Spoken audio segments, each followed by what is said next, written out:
Hello friends, स्वागत है आपका हमारे यूट्यूब चैनल लर्न विथ मुस्कान पर। सबसे पहले तो थैंक यू सो मच हमारे चैनल के साथ जुड़ने के लिए, हमें इतना सपोर्ट करने के लिए। अगर आपने अभी तक हमारा चैनल सब्सक्राइब नहीं किया तो प्लीज़ सब्सक्राइब कर लीजिए ताकि हमारी हर वीडियो के नोटिफिकेशन आपको सबसे पहले मिले। My name is Muskan Sahu. I have qualified JRF in 2020 with 99.73 percentile. I have qualified only NET 2 times in June 2019 and December 2019 respectively, and I have completed my MCOM in 2020. तो चलिए start करते हैं। आज के class में मैं आपको बताऊंगी 10 कॉन्सेप्ट्स विथ PYQs, जो प्रीवियस ईयर क्वेश्चंस में पूछे गए हैं। देखिए, क्वेश्चन रिपीट हो ना हो, उसके पीछे का जो कॉन्सेप्ट है वो हर साल रिपीट होता है, सारे क्वेश्चन में रिपीट होगा। और ये जो 2020 का एग्ज़ाम था, इसमें बहुत से प्रीवियस ईयर क्वेश्चन भी रिपीट किए गए थे। तो प्रीवियस ईयर क्वेश्चन को अच्छे से लगाइए, साथ में उसके पीछे का जो कॉन्सेप्ट है उसे भी अच्छे से समझिए। तो आज मैं आपको 10 कॉन्सेप्ट समझाऊंगी विद PYQs। देखिए, पहला क्वेश्चन है, the portfolio articulates diversification to reduce with the following risk. Portfolio को अगर हम डाइवर्सिफाई कर दें, मतलब कि जो सिक्योरिटीज़ हैं, जो सिक्योरिटीज़ में हम पैसा लगाते हैं, वो हम एक जगह न लगाकर अलग अलग जगह लगाएं। अगर सिर्फ हम एक ही कंपनी में लगा देंगे तो अगर ये कंपनी डूबेगी तो हमारा पूरा का पूरा पैसा डूब जाएगा। लेकिन अगर हम वही पैसा डिफरेंशिएट कर दें, अगर हम डाइवर्सिफाई कर दें, इस कंपनी में थोड़ा, इस कंपनी में थोड़ा, इस कंपनी में थोड़ा, इस कंपनी में, तो एक कंपनी डूबेगी तो उसका जो लॉस है वो हम बाकी कंपनी के प्रॉफिट से मिटिगेट कर सकते हैं। ठीक है, तो अब ये क्वेश्चन क्या पूछ रहा है, पोर्टफोलियो आर्टिकुलेट्स डाइवर्सिफिकेशन। अगर पोर्टफोलियो में हम डाइवर्सिफिकेशन करें तो वो कौन सा रिस्क रिड्यूस करेगी, डाइवर्सिफिकेशन के थ्रू हम कौन सा रिस्क रिड्यूस कर सकते हैं। तो कौन से रिस्क रिड्यूस होते हैं, अनसिस्टमैटिक रिस्क रिड्यूस होते हैं। तो रिस्क दो तरह के होते हैं। कौन कौन से रिस्क होते हैं, दो तरह के रिस्क होते हैं, एक सिस्टमैटिक रिस्क, एक अनसिस्टमैटिक रिस्क। सिस्टमैटिक रिस्क, इसको हम बोलते हैं मैक्रो रिस्क भी, जो पूरे के पूरे कंपनी को अफेक्ट करती है, पूरे के पूरे मार्केट को अफेक्ट करेगी, वो सिस्टमैटिक रिस्क है। सिस्टमैटिक रिस्क कोई भी कंपनी कंट्रोल नहीं कर सकता, किसी भी कंपनी को पता नहीं होता कि ये रिस्क कब आ जाए और कैसे ये कंट्रोल होगा। ठीक है, जबकि अनसिस्टमैटिक रिस्क पर्टिकुलर कंपनी से रिलेटेड होता है, कंपनी उसे कंट्रोल कर सकती है, कंपनी के हाथ में होता है, जो वो अनसिस्टमैटिक रिस्क होता है। देखिए, systematic risk also refers to as non diversifiable risk है। इसको हम डाइवर्सिफाई नहीं कर सकते, इसे मार्केट रिस्क भी बोलते हैं, जो पूरे के पूरे मार्केट को अफेक्ट करती हो। Systematic risk is the fluctuation in the return on the security that occur due to macro economic factor. जो मैक्रो इकोनॉमिक फैक्टर की वजह से सिक्योरिटीज के रिटर्न में फ्लक्चुएशंस होती है, उसे हम सिस्टमैटिक रिस्क बोलते हैं। दीज फैक्टर कुड भी, ये पॉलिटिकल हो सकता है, सोशल हो सकता है, इकोनॉमिक हो सकता है, कोई भी फैक्टर ऐसा जो कंपनीज के हाथ में नहीं होता। ठीक है, और वो हमारे सिक्योरिटीज़ को अफेक्ट कर रहा है, कंपनी के मार्केट में जो मार्केट में सिक्योरिटीज़ है उनको अफेक्ट कर रहा है, पूरे के पूरे मार्केट को अफेक्ट कर रहा है, तो वो रिस्क क्या होगा, सिस्टमैटिक रिस्क। देखिए, जैसे इंटरेस्ट रेट रिस्क है, इन्फ्लेशन रिस्क है, मार्केट रिस्क है। तो मार्केट रिस्क तो समझ में आ रहा है, पूरे के पूरे मार्केट को जो अफेक्ट कर रहा है, मार्केट रिस्क। इन्फ्लेशन रिस्क आजकल सभी सिक्योरिटीज पर है। जैसे हम बोले कि हमने आज बॉन्ड खरीदा 1 लाख रुपए का, ठीक है, उस पर 10% की रेट से हर साल हमें डिविडेंड मिलेगा, इंटरेस्ट मिलेगा हर साल 10% की रेट से। तो कितना मिलेगा, 10,000 हमें हर साल मिलेगा। तो जैसे जैसे डेट हो, जैसे पहले साल 10,000 मिला, दूसरे साल 10,000, तीसरे साल 10,000, चौथे साल 10,000, पांचवें साल 10,000। अगर ये 10 साल का बॉन्ड है तो 10 साल तक हमें 10,000 मिलेगा। लेकिन क्या ये 10,000 की वैल्यू जो हमें आज मिली है वो 5 सालों बाद भी 10,000 रहेगी? नहीं। इन्फ्लेशन रिस्क की वजह से, इन्फ्लेशन रेट रिस्क की वजह से ये इसकी वैल्यू 10,000 नहीं होगी, इसकी वैल्यू और कम होगी कुछ सालों बाद।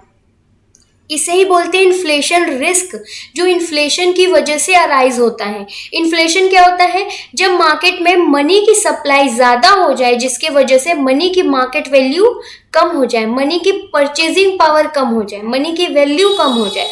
आज अगर हमें 10 रुपए दिया गया है तो कुछ सालों बाद इस 10 रुपए की वैल्यू 10 रुपए नहीं रह जाएगी और कम हो जाएगी इसकी वैल्यू। हो सकता है 5 रुपए के ही बराबर हो, आज का 5 रुपए कल के 2 रुपए के बराबर हो। ठीक है, पहले जैसे हम देखें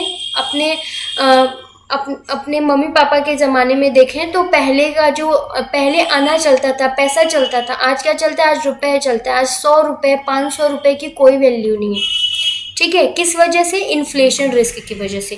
तो इन्फ्लेशन रिस्क भी होता है सिक्योरिटीज़ पे, वो सारे ही सिक्योरिटीज़ को अफेक्ट करेगा। मार्केट में जितनी भी सिक्योरिटीज़ हैं उन सब के सिक्योरिटी के जो इंटरेस्ट की वैल्यू है या उन सब के सिक्योरिटी की वैल्यू हम बोलें तो वो डे बाय डे क्या होती जा रही है? रिड्यूस होती जा रही है। ठीक है, हमें 10,000 मिल रहा है तो आज हमें 10,000 ज़्यादा लग रहा है, लेकिन 5 साल जब हम यही बॉन्ड किसी को बेचने जाएंगे तो वो बोलेगा 10,000 नहीं, 10,000 बहुत कम है, जबकि उस समय और बॉन्ड आ चुकी होगी उसके। देखिए ऐसे समझिए इसको, एक तरह से और हम समझा सकते हैं। देखिए इसमें ये इंटरेस्ट रेट रिस्क समझिए, वो भी ऐसे ही है। देखिए इंटरेस्ट रेट रिस्क क्या होता है? इंटरेस्ट रेट अगर मार्केट में इंक्रीज हुआ, इंटरेस्ट रेट मार्केट का इंक्रीज हुआ तो बॉन्ड की वैल्यू कम हो जाएगी। कैसे? आज अगर आप 5,000 का बॉन्ड खरीदे हैं, ठीक है, 5,000 का बॉन्ड खरीदे हैं जिसपे आपको 3% की रेट से इंटरेस्ट दिया जाएगा, तो कितना दिया जाएगा? 150 रुपये दिया जा रहा है हर साल।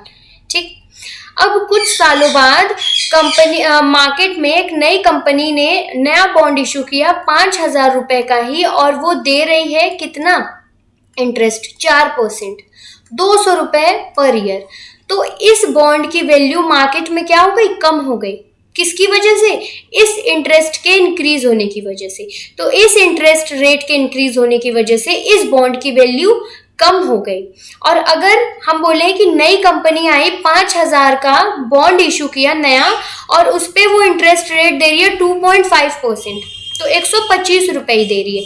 तो यहाँ पर इंटरेस्ट रेट रिड्यूस होने की वजह से बॉन्ड की वैल्यू इंक्रीज हो गई। अब जो हमारे पास बॉन्ड है उसकी वैल्यू ज़्यादा है क्योंकि वो हमें उतने ही की है, 150 रुपये दे रही है, और ये 125 रुपये दे रही है जो नई बॉन्ड आई है। तो अब हमारे बॉन्ड की वैल्यू क्या हो गई? ज़्यादा हो गई। किसकी वजह से? Due to decrease in interest. तो इंटरेस्ट रिड्यूस होने से बॉन्ड की वैल्यू इंक्रीज होती है, और अगर इंटरेस्ट इंक्रीज होगा मार्केट में तो बॉन्ड की वैल्यू डिक्रीज होगी। ठीक है, ये है इंटरेस्ट रेट रिस्क। और इन्फ्लेशन रेट रिस्क क्या था? जो इन्फ्लेशन की वजह से अराइज हो रहा था। इन्फ्लेशन की वजह से day by day value of the money कम होती जा रही है, जिसकी वजह से जो आज वैल्यू है हमारे बॉन्ड की वो कुछ सालों बाद कम होगी। क्यों? क्योंकि जो आज हमें इंटरेस्ट मिल रहा है 10,000, कुछ सालों बाद उस 10,000 की वैल्यू 10,000 न होके 8,000 होगी, 9,000 होगी, 9,500 होगी, उसकी कुछ ना कुछ वैल्यू कम हो चुकी होगी। तो क्या ये कंपनी के हाथ में है? इस रिस्क को कंट्रोल करना कंपनी के हाथ में? Interest rate risk, inflation rate risk या मार्केट रिस्क कंपनी के हाथ में नहीं। ये कंपनी के हाथ में नहीं, ये मार्केट में जितनी भी सिक्योरिटीज है सभी को अफेक्ट करेगी ये रिस्क। इसलिए इन्हें क्या बोलते हैं? Systematic risk. इसे आप ऐसे याद रख सकते हैं, सिस्टमैटिक रिस्क जो पूरे के पूरे सिस्टम को अफेक्ट कर रही है, पूरे के पूरे सिस्टम से रिलेटेड रिस्क है। ठीक है, इसलिए मैक्रो लेवल का रिस्क है। इसे कोई भी कंपनी, कोई भी ऑर्गेनाइजेशन डाइवर्सिफाई नहीं कर सकती, रिड्यूस नहीं कर सकती। अनसिस्टमैटिक रिस्क जो पर्टिकुलर कंपनी से रिलेटेड है, कंपनी इसको डाइवर्सिफाई भी कर सकती है, रिड्यूस भी कर सकती है। डाइवर्सिफिकेशन के थ्रू कंपनी से रिड्यूस कर सकती है। इसमें दो रिस्क आता है, business risk and financial risk. Business risk क्या होता है? जो कंपनी के बिजनेस ऑपरेशन से रिलेटेड है। अगर ऑपरेट सही से नहीं होगा कंपनी तो बिजनेस रिस्क अराइज होगा। ठीक है, फाइनेंशियल रिस्क जो कंपनी के फाइनेंस से रिलेटेड है। अगर कंपनी बहुत ज़्यादा डेट इशू कर देगी तो इक्विटी शेयर होल्डर का रिस्क अराइज हो जाएगा, इक्विटी शेयर होल्डर का रिस्क अराइज हो जाएगा, उनके डिविडेंड में कमी आ जाएगी। इसे ही बोलते हैं फाइनेंशियल रिस्क। फाइनेंस से related risk financial risk, business के ऑपरेशन से रिलेटेड रिस्क बिजनेस रिस्क।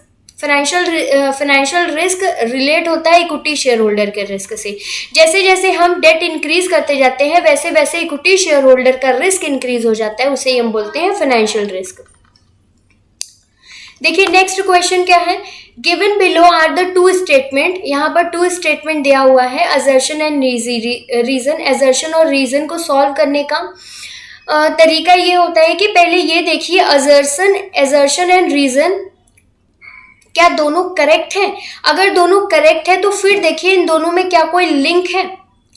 चलिए पहले देखते हैं assertion as firms opt for buying an asset if the equivalent annual cost of ownership and operation is less than the best lease rate it can get। क्या बोल रहा है कि firm asset को बाई करना पसंद करते हैं, कब? जब उनका जो ऑपरेशन कॉस्ट है और ओनरशिप कॉस्ट है वो कम होगा लीज रेट के अकॉर्डिंग। मतलब कि कोई मशीन है, ठीक है, कोई मशीन है, फर्म उसको बाय करना पसंद करेगा, कब? जब इसका जो ओनरशिप कॉस्ट है, मतलब उसे खरीदने का कॉस्ट प्लस जो उसका ऑपरेशन का कॉस्ट है, अगर वो दोनों मिला दें तो वो कम है। किसके कंपैरिजन में? As compare to lease rent. तो कंपनी क्या करना पसंद करेगा? लीज पे लेना पसंद करेगा मशीनरी को, नहीं, वो क्या करेगा, वो सोचेगा कि हम उसे खरीद लें। तो ठीक है, ये तो करेक्ट है, सही बात बोल रहा है। Operating lease are attractive to equipment user. Operating lease equipment user के लिए अट्रैक्टिव होती है, क्यों? क्योंकि ये पहली बात तो ये लो कॉस्ट होती है, ऑपरेटिंग लीज जो होती है वो कम कॉस्ट की होती है, साथ में कैंसिलेबल भी होती है। If the lease payment is the less than the users equivalent annual cost of buying the equipment. ये क्या बोल रहा है कि जब कंपनी का जो लीज रेंट है वो कम है as compare to buying cost के कंपेयर में कम है, तो फर्म क्या प्रेफर करेगी? लीज पे लेना प्रेफर करेगी। तो ये भी तो सही बात बोल रहा है कि ऑपरेटिंग लीज अट्रैक्टिव होगा किस केस में? उस केस में जब लीज पेमेंट क्या है? Less than the users equivalent annual cost of buying जो है उससे लेस है, तो कंपनी किसको प्रेफर करेगी? लीज पे लेना प्रेफर करेगी। तो दोनों ही सही बात बोल रही है, लेकिन क्या दोनों में कोई लिंक है? नहीं, ये बोल रहा है बाई करने का, ये बोल रहा है लीज पे लेने का। तो क्या असर्शन का ये एक्सप्लेनेशन है? क्या हम बोलेंगे कि असर्शन का एक्सप्लेनेशन है? नहीं, दोनों ही अलग बातें कर रहा है। तो इसका आंसर क्या होगा? Both assertion and reason are correct but not the correct explanation. Reason is not the correct explanation of assertion. इसका आंसर क्या होगा? 2 इज करेक्ट। देखिए इसमें क्या सिचुएशन बन सकता है, इसको ऐसे आप समझ सकते हैं कि जब जो लीज रेंट है वो ज्यादा है, किसके कंपैरिजन में? बाइंग कॉस्ट के कंपैरिजन में। तो क्या प्रेफर किया जाएगा? बाई करना प्रेफर किया जाएगा, ठीक है। फर्म क्या प्रेफर करेगा? बाई करना। अगर जो लीज रेंट है वो कम है, किसके कंपैरिजन में? बाइंग कॉस्ट एंड ऑपरेशन भी समझ लीजिए कम है, तो कंपनी क्या प्रेफर करेगी? लीज पे लेना प्रेफर करेगी, ठीक है। ये 2 सिचुएशन बन सकता है।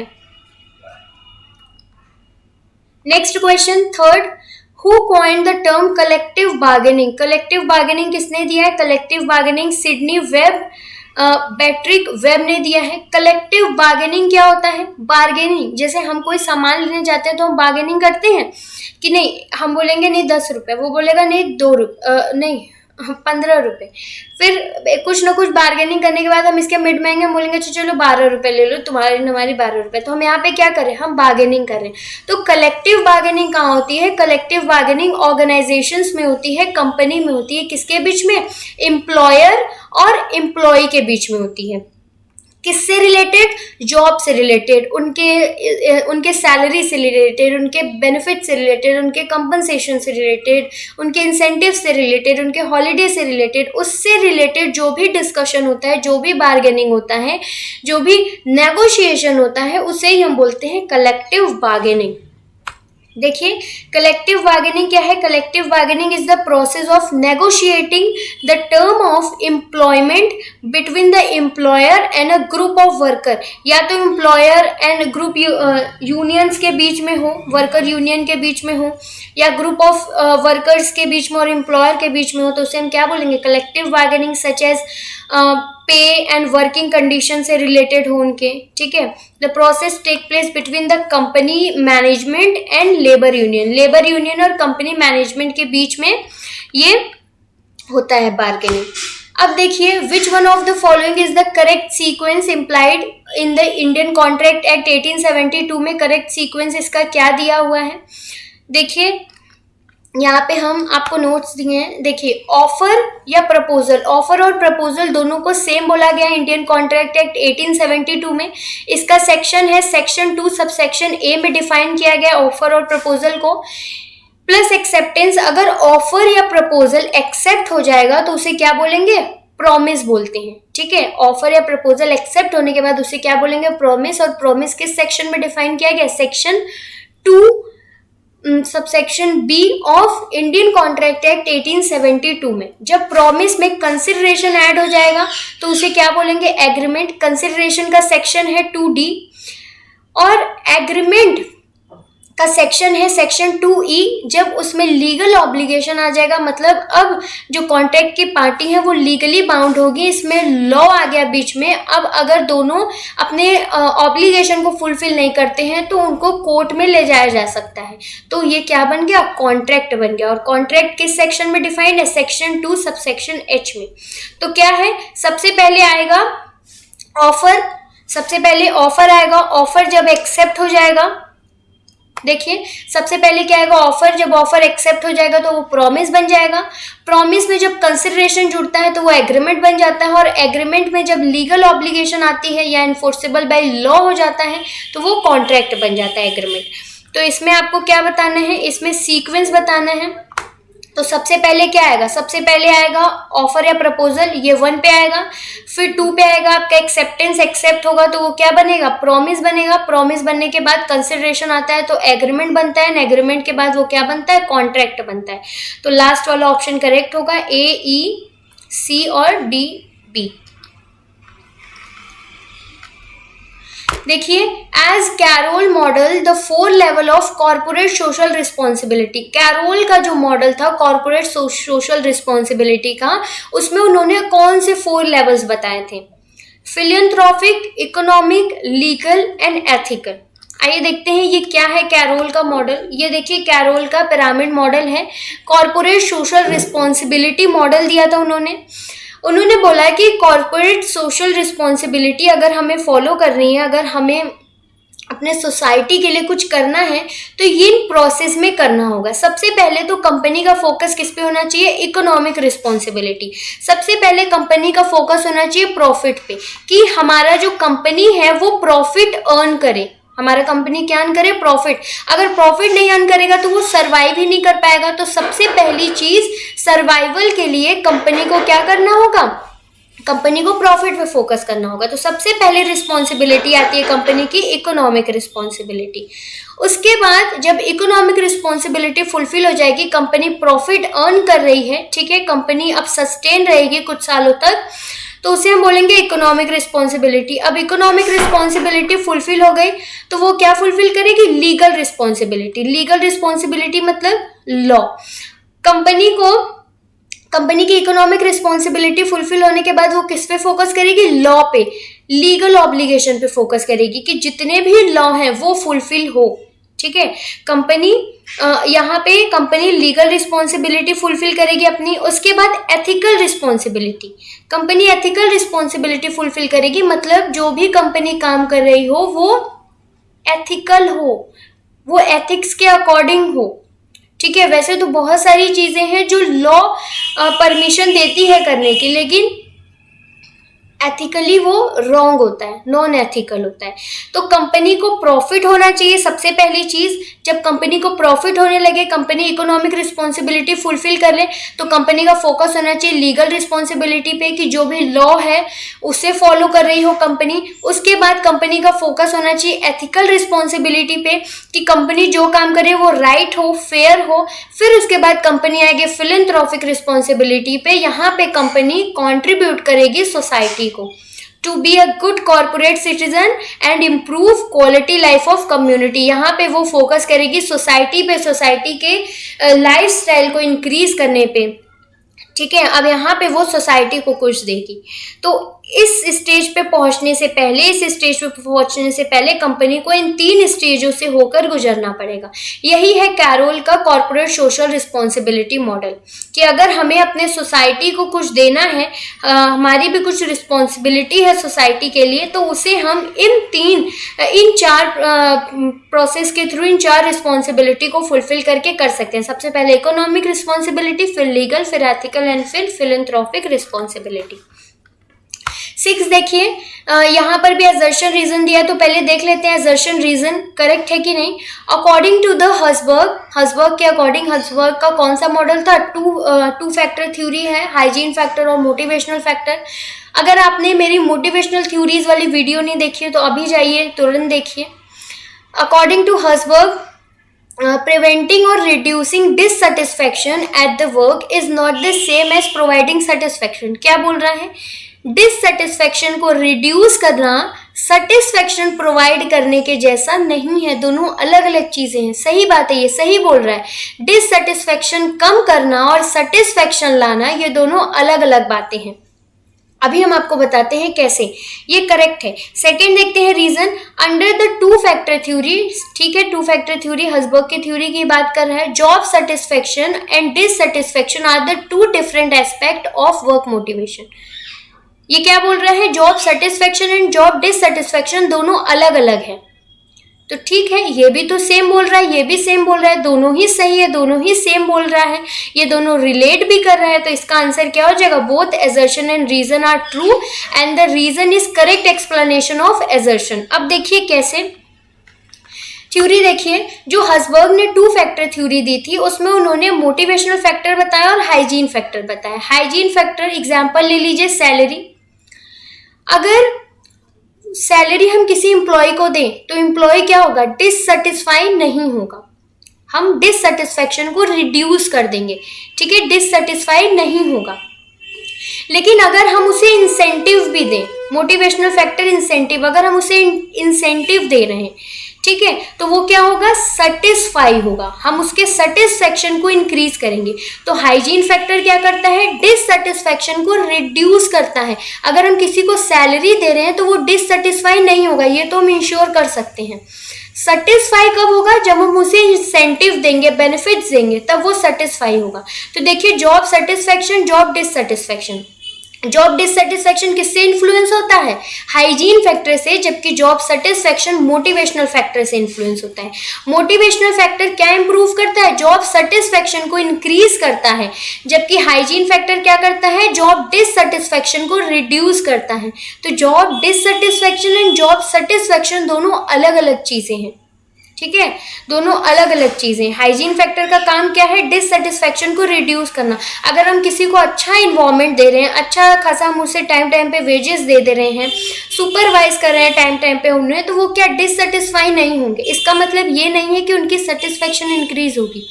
उनकी सेटिस्फैक्शन कैसे इंक्रीज होगी? मोटिवेशनल फैक्टर के थ्रू। जब हम उन्हें रिस्पॉन्सिबिलिटी देंगे, उनकी ग्रोथ होगी, एडवांसमेंट होगा, उन्हें अचीवमेंट मिलेगा, ठीक है। तो अब ये क्वेश्चन क्लियर हो गया होगा। दोनों अलग अलग चीजें हैं, सेटिस्फैक्शन एंड डिससेटिस्फैक्शन दोनों अलग अलग चीजें, दोनों ही करेक्ट है। और रीजन करेक्ट एक्सप्लेनेशन है असर्शन का। असर्शन और रीजन को सॉल्व करने का यही तरीका है। पहले देखिए दोनों करेक्ट है कि नहीं। अगर दोनों करेक्ट है तो ये देखिए क्या इन दोनों में कोई लिंक बैठ रहा है। अगर कोई लिंक बैठ रहा है तो यही वाला आंसर सही होगा। अब 7 क्वेश्चन पे आते हैं। 7 क्वेश्चन क्या है? विच one of the following statement is true in the partnership in the absence of any provision. अगर कोई प्रोविजन नहीं है, कोई पार्टनरशिप डीड नहीं है, in the partnership deed only a working partner is entitled to the remuneration. No, wrong है। क्यों? क्योंकि जब पार्टनरशिप डीड नहीं होता है तो कोई रेम्यूनरेशन किसी को नहीं दिया जाता। Profit equally, profit and loss distribute होता है पार्टनर्स में। और एक चीज, सिर्फ और सिर्फ लोन पे ही इंटरेस्ट दिया जाता है, वो भी 6% की रेट से। Interest on capital, interest on drawing का कोई कॉन्सेप्ट नहीं होता। कब? जब पार्टनरशिप डीड न हो तब। Any firm which earn normal profit has no goodwill. The business of the firm must be carried on by all partner. ये देखिए गलत है, यहाँ पे क्या बोल रहा है, मस्ट, कि कोई भी बिजनेस फॉर्म हो वो जरूरी है सभी पार्टनर उसको कैरिड करें, तो ये गलत है। पार्टनरशिप का डेफिनेशन क्या है, carried by all the partner और बाई वन पार्टनर। इसमें केवल एक पार्टनर भी एजेंट की तरह काम कर सकता है या all partners as a agent काम कर सकते हैं, ठीक है, तो ये वाला भी गलत हो गया। नेक्स्ट देखिए, interest on loan given by the partner to the firm shall be paid if there is profit. नहीं, प्रॉफिट हो या लॉस हो, दोनों ही केस में पार्टनर्स को लोन पे इंटरेस्ट दिया जाएगा, चाहे प्रॉफिट हो चाहे लॉस हो। ये क्या होता है, चार्ज अगेंस्ट प्रॉफिट होता है, अप्रोप्रिएशन अगेंस्ट प्रॉफिट नहीं होता। अप्रोप्रिएशन अगेंस्ट प्रॉफिट होता तो सिर्फ और सिर्फ प्रॉफिट के केस में दिया जाता। तो करेक्ट कौन सा हो गया, 2।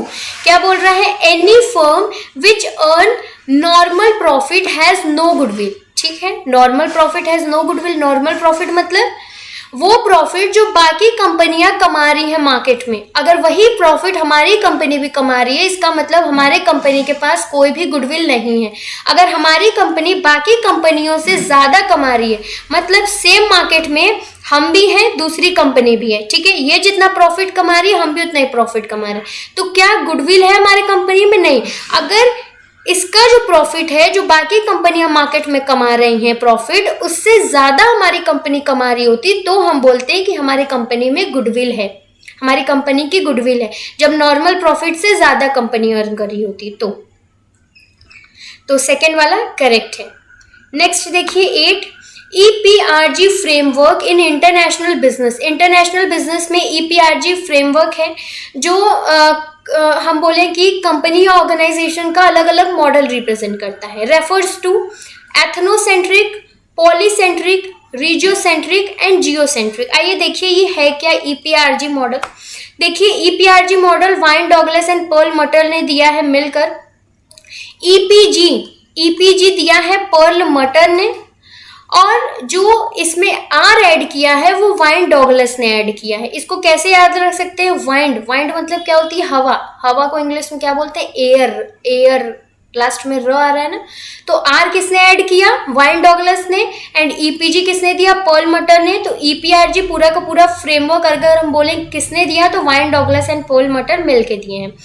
एथनोसेंट्रिक, पॉलीसेंट्रिक, जियोसेंट्रिक और रीजियोसेंट्रिक, ये अलग अलग मॉडल है कंपनीज की कि कौन सी कंपनी किस में आती है। देखिए एथनोसेंट्रिक हम किस कंपनी को बोलेंगे, उस कंपनी को बोलेंगे जो क्या करती है, होम कंट्री बेस्ड होती है। क्या होती है, होम कंट्री बेस्ड होती है, इसका फोकस होम कंट्री पे होता है।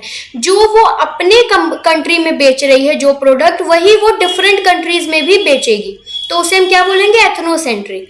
पॉलीसेंट्रिक अपने कंट्री में कुछ और प्रोडक्ट बेच रही है, दूसरे कंट्री में जाएगी तो उस कंट्री के नीड के अकॉर्डिंग प्रोडक्ट बनाएगी और उस कंट्री के नीड के अकॉर्डिंग उसको देगी। जैसे US में गई तो वहां जो नीड है उसके अकॉर्डिंग प्रोडक्ट बनाई, UK में गई तो वहां पे जो कंट्री की नीड है उसके अकॉर्डिंग प्रोडक्ट बनाई। जबकि एथनोसेंट्रिक वाले बोलते हैं नो, जो हम अपने होम कंट्री में प्रोडक्ट बेच रहे हैं, बना रहे हैं, वही सेम प्रोडक्ट हम बेचेंगे दूसरे कंट्रीज में भी। रीजियोसेंट्रिक रीजन पे फोकस करता है, पर्टिकुलर क्षेत्र पे फोकस करता है।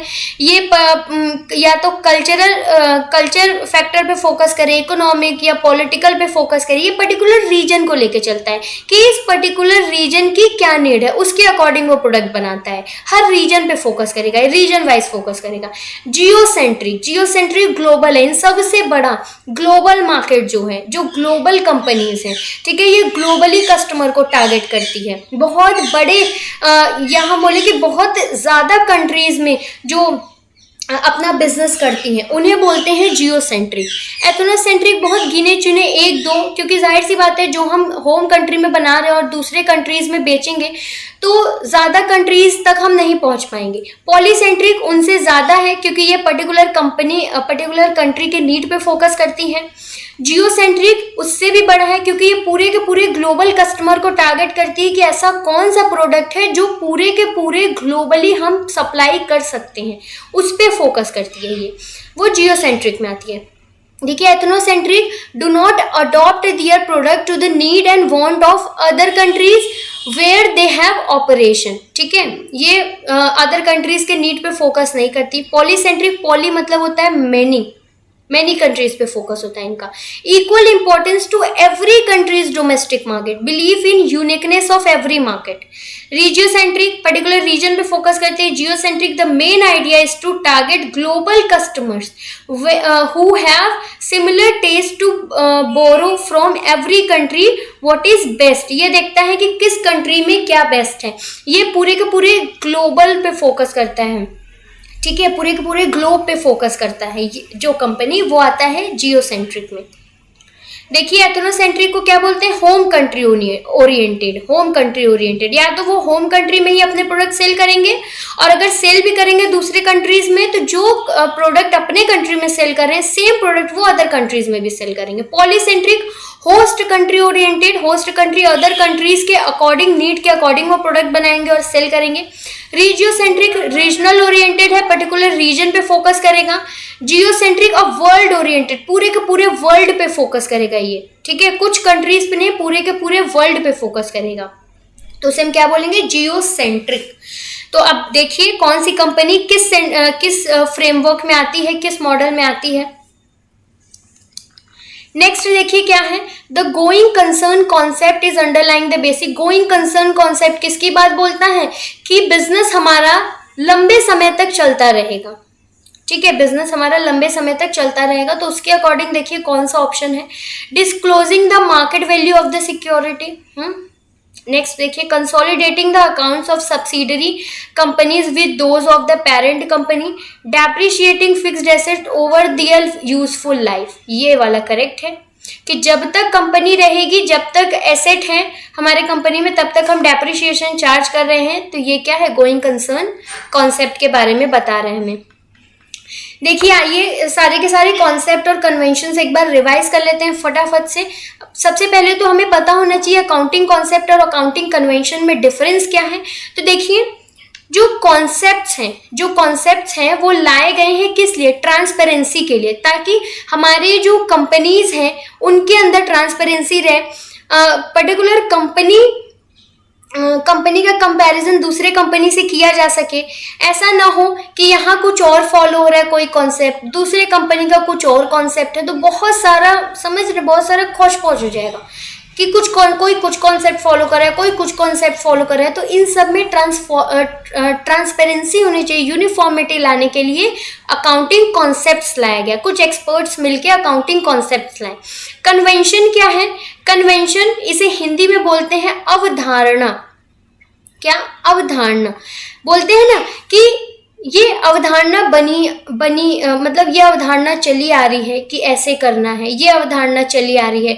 तो अकाउंटिंग कन्वेंशन क्या, अकाउंटिंग कन्वेंशंस हैं, अकाउंटिंग कन्वेंशंस वो हैं जो पुराने समय से पुरानी जो बड़ी बड़ी कंपनियां थी वो फॉलो करती आ रही हैं, इस वजह से आज हम भी फॉलो कर रहे हैं, उसे बोलते हैं हम कन्वेंशन, ठीक है, उसे हम बोलते हैं कन्वेंशन, उसे हम बोलते हैं अवधारणा। जबकि कॉन्सेप्ट लाया गया है अकाउंटिंग बॉडीज के द्वारा। देखिए अकाउंटिंग कॉन्सेप्ट कौन कौन से हैं। गोइंग कंसर्न कॉन्सेप्ट क्या बोलता है, गोइंग कंसर्न कॉन्सेप्ट बोलता है कि हमारा बिजनेस चलता रहेगा लंबे समय तक। कंसिस्टेंसी कॉन्सेप्ट क्या बोलता है, अगर एक साल हम कोई कॉन्सेप्ट कोई फॉर्मूला यूज कर लिए हैं, कोई पॉलिसी यूज कर लिए हैं, तो नेक्स्ट ईयर भी हमें same concept, same formula, same policy use करना होगा। क्यों, ताकि हम कंपैरिजन कर सकें। अगर इस साल हम कुछ और कॉन्सेप्ट यूज किए हैं अपने अकाउंटिंग में, नेक्स्ट ईयर कुछ और कॉन्सेप्ट यूज कर रहे हैं, तो हम कंपैरिजन नहीं कर पाएंगे, कंपैरिजन में डिफिकल्टी आएगी। एक्रूअल कॉन्सेप्ट क्या बोलता है कि ट्रांजैक्शन चाहे कैश हो चाहे क्रेडिट हो, एंट्री होनी चाहिए हमारे बिजनेस में। एक्रूअल मतलब एक्रू, जो क्रेडिट है मतलब उधार सामान अगर हम बेचें, उधार पे कुछ खरीदे या बेचे हैं, उसकी भी एंट्री बिजनेस में होनी चाहिए अकाउंट्स में। बिजनेस एंटिटी कॉन्सेप्ट क्या बोलता है कि ओनर और बिजनेस दोनों अलग अलग हैं, दोनों एक दूसरे से सेपरेट हैं।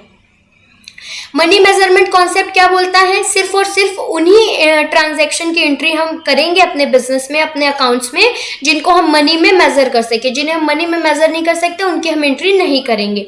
अकाउंटिंग पीरियड क्या बोलता है, अकाउंटिंग का एक पीरियड है कि कब कब हमें अकाउंटिंग पीरियड करना है, तो इसका कम से कम 1 साल अकाउंटिंग पीरियड होता है।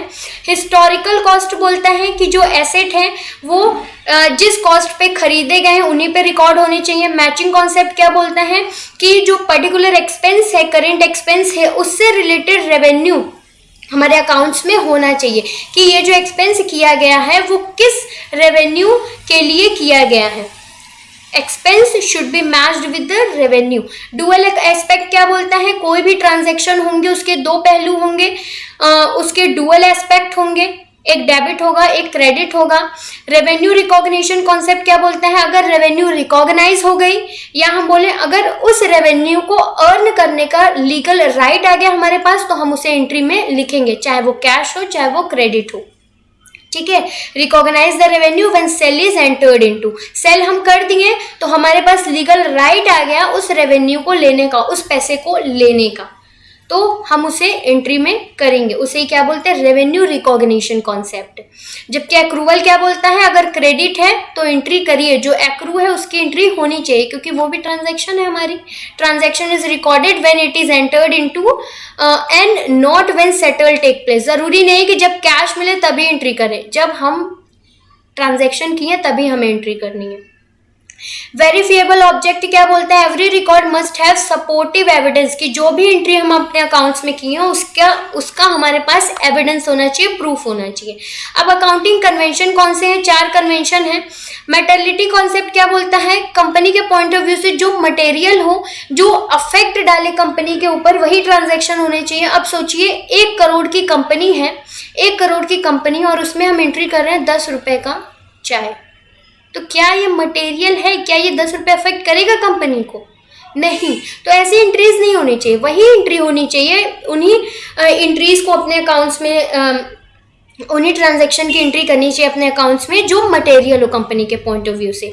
कन्वेंशन ऑफ कन्वर्जन या इसे बोलते हैं कंजर्वेटिज्म का कॉन्सेप्ट कन्वेंशन, इसे प्रूडेंस कॉन्सेप्ट भी बोलते हैं, प्रूडेंस कन्वेंशन। ये क्या बोलता है कि जो एंटिसिपेटेड लॉस है उनकी एंट्री जरूरी है। एंटिसिपेटेड प्रॉफिट, अगर फ्यूचर में कोई प्रॉफिट है, हमें एक्सपेक्ट करें कि हमें प्रॉफिट होगा तो हम उसकी एंट्री नहीं करेंगे, लेकिन अगर फ्यूचर में एक्सपेक्ट किया जा रहा है कि हमें लॉस होगा तो हम उसकी एंट्री करेंगे। प्रॉफिट हो रहा है तो हम प्रॉफिट हम एक्सपेक्ट कर रहे हैं तो हम उसकी एंट्री नहीं करेंगे, हम प्रॉफिट की एंट्री तभी करेंगे जब एक्चुअल में हमें प्रॉफिट हो। ठीक है, जबकि लॉस की एंट्री अगर हमें थोड़ा सा भी अंदाजा लग रहा है कि लॉस होगी तो हम उसकी एंट्री करेंगे। ये कंजर्वेटिज्म का कन्वेंशन बोलते हैं। कंसिस्टेंसी कॉन्सेप्ट अभी हम पीछे पढ़े। कंसिस्टेंसी क्या बोलता है कि 1 साल जो हम पॉलिसी यूज कर लिए, नेक्स्ट साल भी हमें वही पॉलिसी वही कॉन्सेप्ट यूज करने।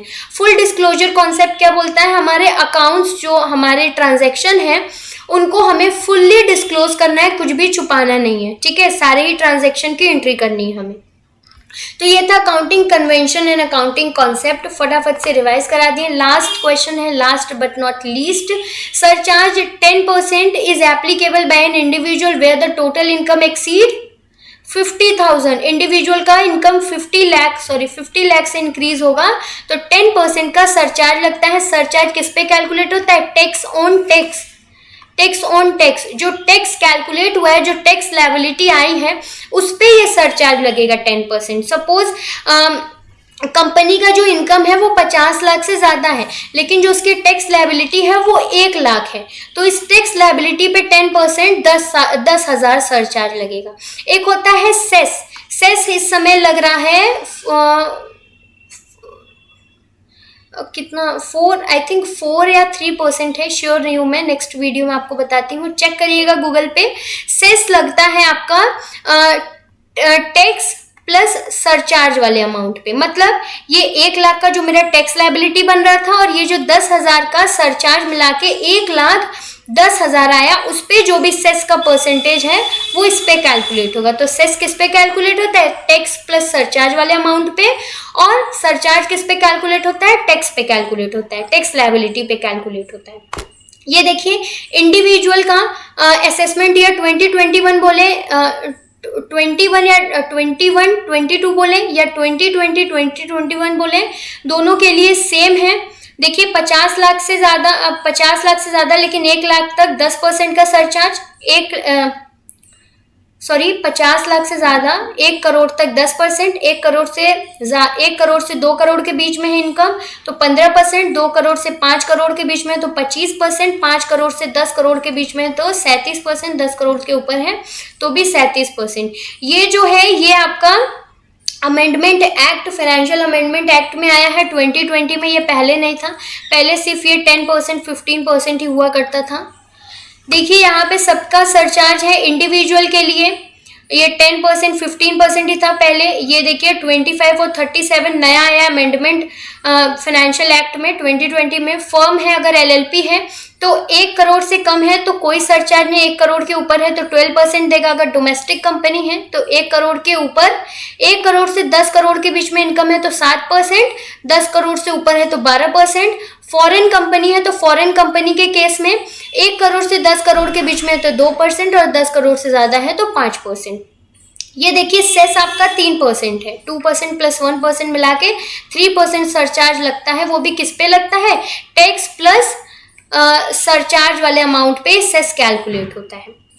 तो आज के लिए इतना ही। Thank you so much for watching my video. मिलते हैं नेक्स्ट वीडियो में नेक्स्ट कॉन्सेप्ट के साथ। अगर आपको ऐसी वीडियो अच्छी लग रही है तो प्लीज़ कमेंट बॉक्स में कमेंट करिए ताकि मुझे पता चल सके आपको कैसी वीडियो चाहिए। अगर आपको अच्छा लगा हो तो please like, share and subscribe ज़रूर करिएगा। और अगर ऐसे ही वीडियो आप चाहते हैं for paper 1 and paper 2 also, so comment in the comment box. Okay, thank you for watching.